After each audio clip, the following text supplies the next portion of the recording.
बड़ी खबर हिजाब विवाद पर, जिसमें कर्नाटक हाईकोर्ट से याचिकाकर्ताओं को कोई अंतरिम राहत नहीं मिली। अब तक हाईकोर्ट ने कोई फैसला नहीं सुनाया है और 14 फरवरी को एक बार फिर इस पर सुनवाई होगी। लेकिन तब तक छात्राओं को स्कूल कैंपस में हिजाब पहनने की इजाजत नहीं होगी। ये बात अदालत ने स्कूल खोलने का आदेश देते हुए कही। वैसे इससे पहले छात्राओं के वकील ने दलील दी कि अंतरिम राहत नहीं मिलने से उनके अधिकार कुछ दिनों के लिए ही सही लेकिन उनसे छिन जाएंगे, जिस पर जज ने दो टूक बोल दिया कि कुछ दिन की बात है और तब तक ये रोक दोनों पक्षों पर लगेगी। मतलब अगली सुनवाई तक स्कूल कैंपस में ना हिजाब की अनुमति होगी और ना ही भगवा गमछे की। इस मामले पर सुप्रीम कोर्ट में भी एक अर्जी डाली गई। प्रियंका कांडपाल हमारे साथ जुड़ रही हैं। प्रियंका, तो अब क्या होगा? जय किशोर, आज कर्नाटक हाईकोर्ट में इस पूरे मामले को लेकर सुनवाई हुई। ये अब सुनवाई सोमवार को होगी। कोई भी अंतरिम राहत देने से कोर्ट ने मना किया है।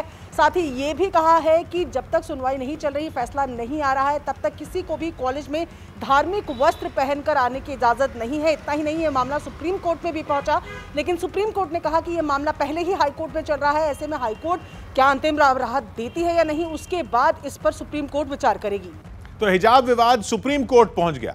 हालांकि सुप्रीम कोर्ट ने यह बोल दिया कि वो पहले यह देखेगी कि कर्नाटक हाईकोर्ट से इस मामले में अंतरिम राहत मिलती है या नहीं। इस मामले पर थोड़ी देर बाद हाईकोर्ट में भी बहस हुई, जहां से हिजाब विवाद पर फिलहाल कोई राहत नहीं मिली। कर्नाटक के हिजाब विवाद पर वहां के कई शहरों में प्रदर्शन हुआ था और धीरे धीरे प्रदर्शन की आग देश के दूसरे हिस्सों में भी पहुंच गई। दिल्ली में कर्नाटक भवन के सामने लेफ्ट के छात्र संगठन आयसा के छात्र जुटे, जहां उनकी पुलिस से धक्का मुक्की हुई, जिसके बाद पुलिस ने सख्ती करने की ठानी और उन्हें हिरासत में लेना शुरू कर दिया। आयसा के तमाम छात्र प्रदर्शन कर रहे थे हिजाब पूरे कंट्रोवर्सी को लेकर। जो तमाम छात्र हैं उन्हें पकड़ के बसों के अंदर ढकेल रही है। ये छात्र हिजाब विवाद पर मुस्लिम समुदाय की महिलाओं के समर्थन में इकट्ठा हुए, लेकिन उनका प्रदर्शन शुरू नहीं हो पाया और पुलिस ने उन्हें रोक दिया। हालांकि उन्होंने कोशिश की कि प्रदर्शन शुरू हो जाए, लेकिन उससे पहले ही पुलिस वालों ने सख्ती का डंडा चलाया और प्रदर्शनकारियों को डीटीसी की बसों में ठूंसना शुरू कर दिया।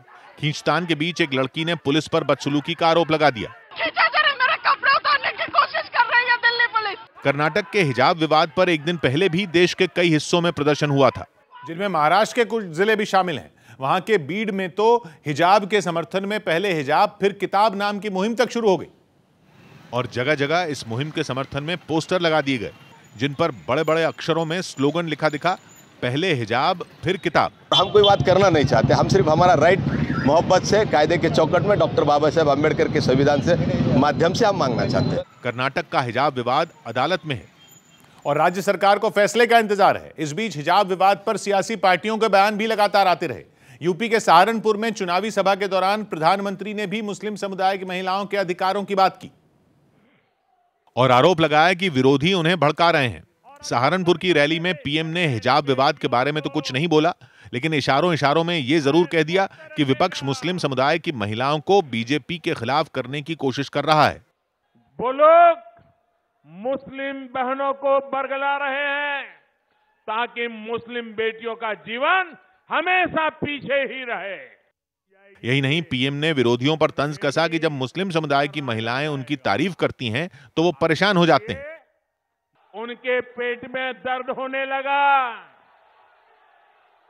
मोदी की तारीफ में मुस्लिम बहनों के बयान, उनके वीडियो देखकर इन ठेकेदारों को लगा कि इन बेटियों को रोकना होगा। हिजाब विवाद पर कांग्रेस लगातार बीजेपी पर हमले कर रही है। इन हमलों के बीच प्रधानमंत्री ने पहली बार मुस्लिम समुदाय की महिलाओं पर बात की। उन्होंने भरोसा दिया कि उनकी सरकार उनके हितों का ख्याल रखेगी। इस बीच कर्नाटक हाईकोर्ट में लगातार तीसरे दिन हिजाब विवाद पर बहस हुई, जिसके बाद सुनवाई सोमवार तक टल गई, लेकिन तब तक अदालत ने याचिकाकर्ता को कोई अंतरिम राहत नहीं दी। मतलब यह कि हिजाब विवाद के बाद जो छात्राएं अदालत गई थीं, उन्हें फिलहाल कोई राहत नहीं मिली। कर्नाटक हाईकोर्ट ने निर्देश दिया कि राज्य में स्कूल और कॉलेज खोल दिए जाएं, लेकिन सुनवाई पूरी होने तक कोई छात्र धार्मिक कपड़े पहनकर स्कूल नहीं आएगा। मतलब यह कि फिलहाल मुस्लिम समुदाय की छात्राएं स्कूल कैंपस में हिजाब नहीं पहन पाएंगी। जज ने यह भी साफ कर दिया कि वो जल्द से जल्द ये विवाद सुलझाने की कोशिश करेंगे। इस मामले में अगली सुनवाई सोमवार यानी कि 14 फरवरी को होगी। हाईकोर्ट में तीसरे दिन की सुनवाई से पहले हिजाब विवाद पर सुप्रीम कोर्ट में भी जनहित याचिका दाखिल कर दी गई और मांग की गई कि छात्राओं को हिजाब पहनकर स्कूल में दाखिल होने दिया जाए।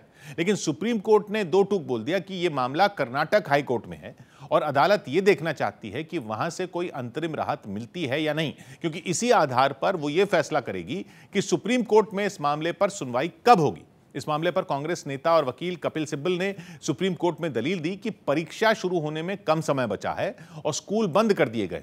यही नहीं, उन्होंने कोर्ट में कहा कि छात्राओं पर पत्थर फेंके जा रहे हैं, ये मामला दूसरे राज्यों में भी फैल रहा है, इसलिए सुप्रीम कोर्ट जल्द इस मामले पर सुनवाई करे। इसके अलावा उन्होंने मांग की कि छात्राओं को हिजाब पहनकर स्कूल जाने की इजाजत मिले, लेकिन सुप्रीम कोर्ट ने हाई कोर्ट की सुनवाई का इंतजार करने का फैसला किया। इन सबके बीच केंद्रीय मंत्री नितिन गडकरी ने हिजाब से जुड़े विवाद को समाज के लिए गलत बताया। The small incidents are not good for the society. We have to think in a wider interest. सौभाग्य की बात यह कि कर्नाटक की सरकार ने निर्देश दिया था कि स्कूल में छात्र केवल यूनिफॉर्म पहनकर ही आएं, लेकिन उडुपी के एक स्कूल से हिजाब पहनकर पढ़ाई करती छात्राओं की तस्वीरें सामने आईं और वहां इस बात का विरोध शुरू हो गया। धीरे धीरे यह विवाद बढ़ा और दूसरे स्कूलों तक भी पहुंच गया, जिसके बाद बात अदालत पहुंच गई और उसने अगली सुनवाई तक स्कूलों में किसी भी तरह के धार्मिक कपड़े पहनने पर रोक लगा दी।